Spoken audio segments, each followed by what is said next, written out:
داتا علی اجمیری کہتے ہیں اللہ کی مخلوق سے پیار کر، اللہ تجھ سے راضی ہوگا۔ آپ نے دلیل کے طور پہ بنی اسرائیل کا ایک واقعہ لکھا۔ آپ فرماتے ہیں بنی اسرائیل کے اندر ایک شخص تھا جو پہاڑ کی چوٹی پہ عبادت کرتا تھا۔ لوگ اوپر چڑھ کے ملنے کے لیے آتے تھے، رستے میں ایک ڈھلان تھی، لوگ اس پر چڑھتے تو پاؤں پھسل جاتے، بہت سارے لوگ گر جاتے۔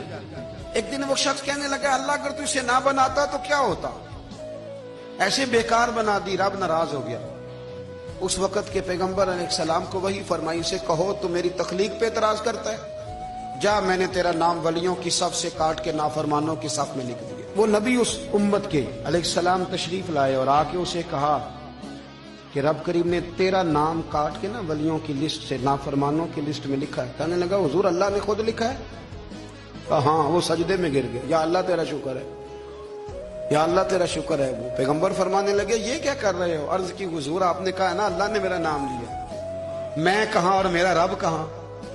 اس نے میرا نام لیا ہے حضور، میں تو اپنے آپ کو کسی کھاتے میں نہیں سمجھتا تھا۔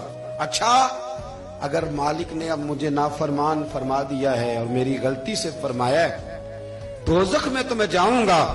حضور آپ اللہ کے نبی ہیں، آپ کے ذریعے کی التجا ہے مالک کے حضور، رب کریم سے عرض کیجئے گا کہ اب مجھے دوزخ میں تو پھینکنا ہی ہے، تو میرا وجود اتنا بڑا کر دے، اتنا بڑا کر دے کہ میں اکیلا جہنم میں آ جاؤں۔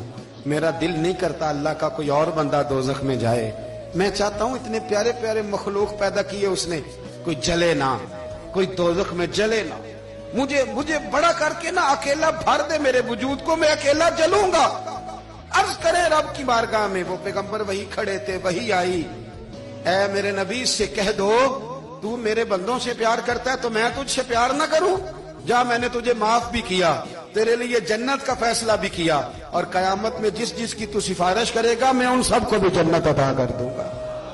ڈاکٹر صاحب کہتے ہیں اگر تو آسانی چاہتا ہے کہ اللہ جلدی راضی ہو تو کسی کا بھلا کرنے کی کوشش کر، کسی کو نفع دینے کی کوشش کر کہ اللہ کی مخلوق سے کوئی پیار ہو جائے، کسی کو تسلی دے، کسی سے محبت کر، کسی کے ساتھ تو خیر والا معاملہ کر، رب کریم تیرے لیے آسانیاں کرے گا۔